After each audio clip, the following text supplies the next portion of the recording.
आज की class start करते हैं। 6.2 के 2 क्वेश्चन बचे हैं। पहले 11th कर लेते हैं। कह रहा है function is equals to x² + 3x + m when x is less than or equals to 1 and nx + 2 when x is greater than 1। Proof करना है कि फंक्शन हमें m की वैल्यू निकालनी है, जबकि गिवन है कि फंक्शन क्या है, डिफरेंशिएबल फंक्शन है। ध्यान रखना, इस टाइप का एक ही क्वेश्चन है इसमें। अगर डिफरेंशिएबल फंक्शन प्रूफ करना है तो फंक्शन अपने आप कंटिन्यूअस फंक्शन होगा। ठीक है, अगर कंटिन्यूअस है तो डिफरेंशिएबल हो, ये जरूरी नहीं है। अगर डिफरेंशिएबल है तो कंटिन्यूअस होगा, ये फिक्स है। ठीक है, ये बात ध्यान रखनी है। अब डिफरेंशिएबल करने से पहले हम इसको कंटिन्यूअस प्रूफ करेंगे, जिससे हमें एक शर्त मिल जाएगी, क्योंकि हमारे पास m और n 2 वेरिएबल हैं जो फाउंड करने। एक वेरिएबल होता तो हमारे पास डिफरेंशिएबल से भी काम चल जाता है, लेकिन 2 वेरिएबल हैं m और n, तो हमें पहले कंटिन्यूअस वाला भी फंक्शन लगाना पड़ेगा। तो पहले जरा हम कंटिन्यूअस निकाल लेते हैं। और किसके लिए निकालना है? x = 1 के लिए निकालना है। हमने किया LHL, यानी कि limit x tends to 1 minus, अब सबको आता है LHL RHL निकालना, f1 - h। तो क्या आ गया? लिमिट h टेंड्स टू 0, 1 से छोटे के लिए ये वाली शर्त है। तो हमने लगाई 1 - h का whole square plus 3 × 1 - h plus m। ठीक है, h की जगह 0 रख दिया तो ये हो गया 1 + 3 + m, तो आ गया 4 + m LHL। अब हमने RHL किया, limit x tends to 1 + fx, limit h tends to 0 f1 + h। कौन सी शर्त आ जाएगी? एक से बड़ी, ये वाली, यानी n × 1 + h + 2। h की जगह 0 रख दिया तो कितना आ गया? n + 2। अब we know that function is a continuous function, है ना। तो LHL = RHL अपने को गिवन है, तो दोनों को इक्वल रख दिया। 4 + m = n + 2। यहां से हमने एक इक्वेशन बना ली, n - m 4 - 2 2। ये बन गई हमारी फर्स्ट इक्वेशन। बात समझ में आ गई कि क्योंकि फंक्शन डिफरेंशिएबल था तो हमने कंटिन्यूअस के लिए, पता है प्रूफ कर है कंटिन्यूअस, तो हमने दोनों निकाले और दोनों को इक्वल रख के हमने एक कंडीशन निकाली, जो कि आ गई n - m = 2। इसको हम बचा के रखेंगे। ठीक है, अब हम करते हैं डिफरेंशिएबल के लिए।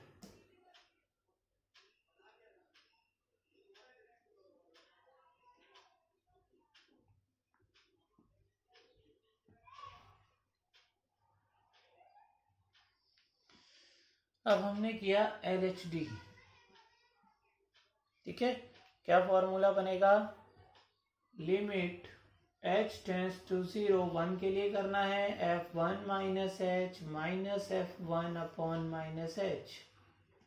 ठीक है, then limit h tends to 0, 1 से छोटी की शर्त ऊपर वाली है, तो 1 - h का whole square plus 3 × 1 - h plus m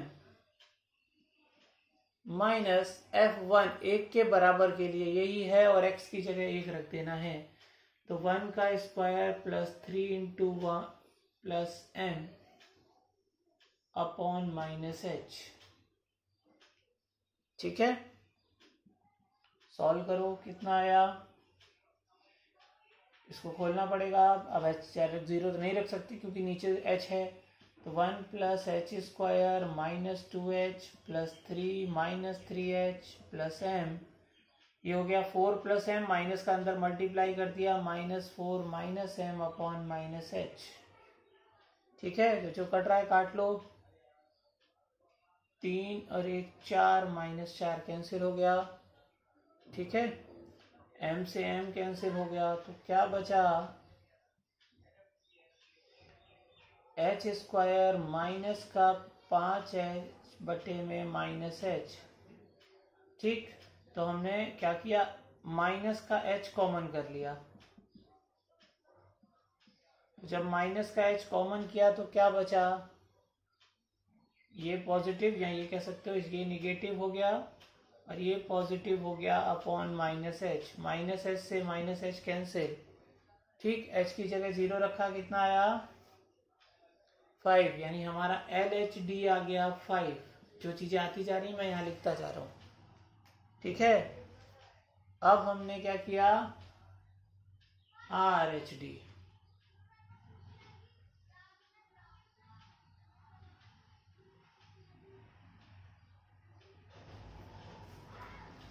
RHD में क्या होगा, यहाँ 1 प्लस एच हो जाएगा, यहाँ प्लस एच है ही। अब एक से बड़ी वाली शर्त, ये वाली रखा, n into 1 plus H minus F1, एक बराबर की तो यही है, तो 1 का स्क्वायर प्लस 3 गुणा 1 प्लस m बटे में h, ब्रैकेट खोल दो, n plus NH minus 4 minus m बटे में h। ठीक, अब देखो दिक्कत आ गई। ठीक है, तो इसीलिए हमने कंटिन्यूअस वाला फंक्शन किया था, क्योंकि अब देखो हमारे पास एक शर्त है n minus M equal to 2, और देखो यहाँ n माइनस एम आ रहा है। ठीक है, तो चाहो तो मैं पहले एक साथ कर देता हूँ, n minus M plus NH minus 4 upon h। ठीक है, तो क्या हो गया, ये हो गया 2 plus NH minus 4 upon h। तो हमने सॉरी 4, ठीक है, तो हमने यहाँ 2 रख दिया, तो कितना आ गया,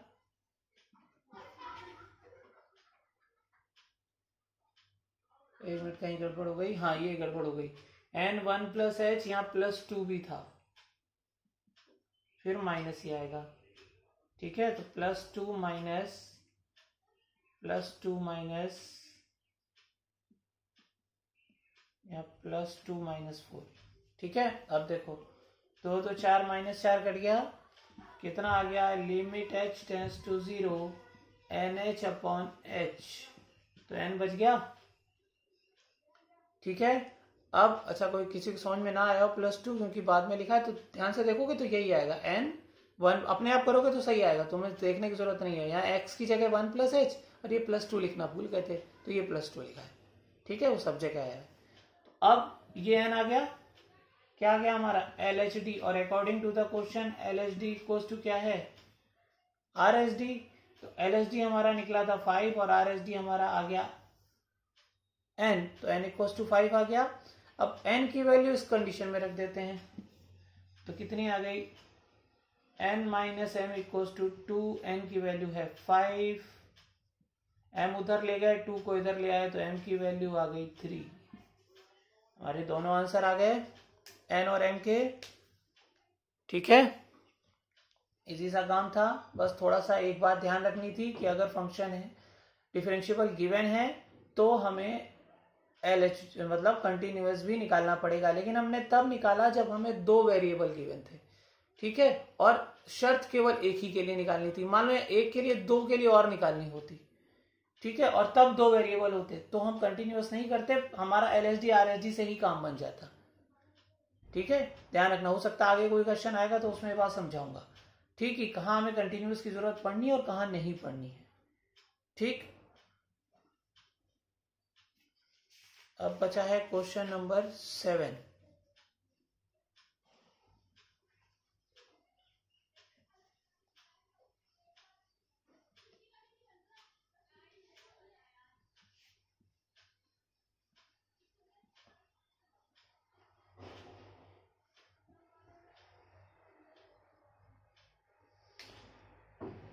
क्वेश्चन नंबर 7 में कह रहा है if f x equals to x to the power m cos 1 upon x when x does not equals to 0 and 0 when x equals to 0. ठीक है, then prove that on the point x equal to 0 यानी x equal to 0 पे हमें function is a continuous function prove करना है, यानी कि function continuous आना चाहिए when m equal greater than 0 हो। ध्यान रहे तुमसे प्रूफ कराने की बजाय पूछ भी सकता है, ठीक है। प्रूफ करने के लिए तो हमारे दिमाग में बैठा ही होता है भाई करना क्या है, तो कोई प्रॉब्लम नहीं होती, लेकिन अगर पूछ लेगा तो भी हमें ध्यान रखना है कि आंसर तब भी यही आएगा। और फिर वो कह रहा है कि x इक्वल टू 0 पे डिफरेंशिएबल भी प्रूफ करना है। डिफरेंशिएबल है लेकिन कब है, जब m इज ग्रेटर देन 1 है, यानी ये दो चीजें हमें प्रूफ करनी है। ठीक, करते हैं। हमने पहले करते हैं हम इसको कंटिन्यूअस के लिए, ठीक है। तो क्या होगा, limit x tends to 0 minus, ये हम सबको पता है 0 के लिए कर रहे हैं तो क्या लिखना है, f 0 माइनस h, ठीक है। Then limit h tends to 0, अब ध्यान से शर्त कौन सी है, ये वाली, 0 से छोटा। तो हमने रखा x की जगह आया minus h to the power m cos 1 upon minus h। अब इस बात को जो समझाने जा रहा हूं ध्यान से समझना, तभी पता चल पाएगा कि m की वैल्यू क्या होगी। नहीं तो प्रूफ करने में तो चलो ठीक है, हमारे पास ये आया, हमने अगली लाइन लिखेगी, लिख देंगे कि भाई m इज ग्रेटर देन 0, तभी आएगा। लेकिन अगर m इज ग्रेटर देन 0 तुम्हें नहीं पता होता और निकालना होता तब क्या करते, देखते। देखो अगर हम h की जगह 0 रख दें, ठीक है, तो ये 0 आ गया इंटू cos 1 अपॉन 0 यानी कि cos इनफाइनाइट आया, ठीक है। और cos का एंगल अगर कोण अनंत हो, तो हमने 11वीं क्लास में भी ऐसे क्वेश्चन तुम्हें समझाए थे, और 12वीं में भी बता रहा हूं कि cos में अगर यहाँ अनंत है, cos और sin में, तो हमें पता है कि cos और sin का मान -1 to 1 होता है, ठीक है। तो हमें क्या लिखना है, in between, sorry, finite value in between -1 to 1, क्या होगा, -1 से 1 के बीच की यहां कोई भी वैल्यू आएगी, लेकिन गुणे में है 0, ठीक। तो अब यहां कुछ भी आ जाए तो आंसर तो 0 ही आएगा ना, क्योंकि 0 का गुणा किसी से करो तो 0 आ गया, तो ये 0 आ गया। लेकिन अभी तक तो हमें लगा कोई प्रॉब्लम वाली बात नहीं है, ये पढ़ा हुआ था तो ये आ गया, यहाँ 0 आ गया, खत्म हो गया 0 का गुणा। लेकिन क्या ये 0 ही आएगा, क्योंकि ये पावर में m है, ठीक है।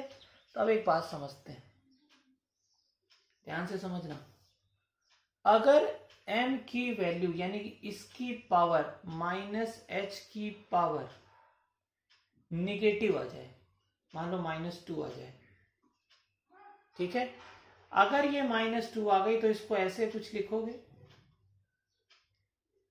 पावर नेगेटिव हो नीचे जाके पॉजिटिव हो जाती है। अब जरा h की जगह 0 रखो तो क्या हुआ, ये 1/0, और 1/0 हो जाता है इनफाइनाइट। तो अगर यहाँ इनफाइनाइट आ गया तब तो ये कंटिन्यूअस फंक्शन ही नहीं हुआ, जबकि वो ये कह रहा है कि फंक्शन कंटिन्यूअस होना चाहिए, ठीक है। तो अब हमें ध्यान क्या रखना है कि पूरे क्वेश्चन में जहां पर भी h अलग हो, ध्यान है अलग हो, जैसे ये तो एंगल में है, अगर h जहां जहां है उन सबको हमें एक ही जगह लाना है और उन सब की पावर बनानी है। जैसे अगर मान लो कहीं जगह 2 लिखा हो, 2 × 2/2, तो हम क्या करते हैं, इन सबकी पावर सेम करके फिर ले आते हैं। यहाँ ऐसे लिखा है 2 की पावर 5/2 का स्क्वायर, तो हम इसको 2 की पावर 3 कर देते हैं। तो हमें ये ध्यान रखना है जहां जहां h होगा हम उसको h की पावर में ले आएंगे, ठीक है। और जब h की पावर में ले आएंगे तब हम उसकी पावर को चेक करेंगे। अब यहाँ है -h की पावर m, और जो भी पावर में हो उसके इक्वल टू में 0 रख दो। तो अब यहां से m की वैल्यू क्या आई, मान लो यहाँ m की पावर में लिखा होता m -2, तो हम कहते हैं m की वैल्यू है 2। अगर m-4 आ रहा होता तो हम लिखते m-4 इक्वल टू 0, तो m की वैल्यू हो जाती 4। यहाँ केवल m है तो m की वैल्यू 0 है, तो m इक्वल टू 0 ही आएगा, कुछ और आएगा ही नहीं। ठीक है, ध्यान रहे, लेकिन m इक्वल टू 0 तुम्हें यहां रफ में निकालना है। अब यहां क्या लिखना है, पहले RHL और निकालोगे। RHL जब हम निकाल लेंगे तो हम तुम्हें वो भी निकाल के पहले दिखा देते हैं। ये तो सबको पता है, ऐसे लिखते हैं f0 plus h limit h tends to 0। अब 0 से बड़े के लिए भी शर्त यही है, तो h की पावर m cos 1/h। तो देखो अभी भी वही आएगा, ये 0, ये आ गया finite value in between -1 to 1, यानी कि इसका आंसर भी 0 आएगा। ठीक है, तो अब लिखना है so that if m is greater than 0, जो हमने यहां से निकाला। लेकिन ध्यान रहे यहाँ इक्वल टू का साइन नहीं आएगा, अगर वो पूछेगा नहीं, जैसे उसने देखो इक्वल टू 0 नहीं पूछा है, अगर प्रूफ नहीं करवाया है, तो अगर वो ये नहीं भी कहता हमसे आंसर निकालना है, तो ये ध्यान रहे यहाँ तो इक्वल हमने रफ में निकाला है, लेकिन यहाँ इक्वल नहीं होगा। क्यों? क्योंकि अगर ये 1 हो गया तो ये 0 आएगा। ठीक है, समझो, अगर ये 0 हो गया, सॉरी, अगर ये m 0 हो गई, ठीक है, क्योंकि m की जगह 0 रखोगे 0 हो गया, तो किसी की पावर 0 यहां आ जाएगा 1 आएगा। अब अगर ये 1 आ गया तो ये -1 से 1 के बीच में कुछ भी आ सकता है, कुछ भी, और ये भी -1 से 1 के बीच में कुछ भी आ सकता है। तो जब ये दोनों कुछ भी आ सकते हैं, तो अब हो सकता है यहाँ 1 आ जाए, यहाँ -1 आ जाए, तो कंटिन्यूअस थोड़ी ना हुआ, क्योंकि यहाँ -1 से 1 के बीच में घूम रहा है, कुछ भी आ सकता है। तो यहाँ और यहाँ सेम आए ये जरूरी नहीं, इसलिए यहाँ पर जब 0 आ रहा है तब 0 का मल्टीप्लाई हम किसी से भी कर रहे हैं तो 0 आ रहा है, तो यहाँ m की वैल्यू 0 नहीं हो सकती। ठीक है, 0 से बड़ी हो सकती है, यानी पॉजिटिव लानी है। तो अब हमने कहा m की वैल्यू, क्योंकि यहाँ पावर में m ही था, तो 0 आई, तो यहाँ क्या हो गया, 0 से बड़ा। So that if function is m is greater than 0, then function is continuous function. आ गई बात समझ में? ठीक है आसान सा काम, लेकिन ये m की वैल्यू के लिए ध्यान रखना है, जब भी पूछेगा, जहां जहां क्वेश्चन में h होगा उसको एक जगह लाना है। ठीक है, इसका RSD भी करना है अपने को, डिफरेंशिएबल भी प्रूफ करना है, वो भी करते हैं। उससे और चीज क्लियर होगी कि h कहां कहां और कैसे कैसे आ सकता है।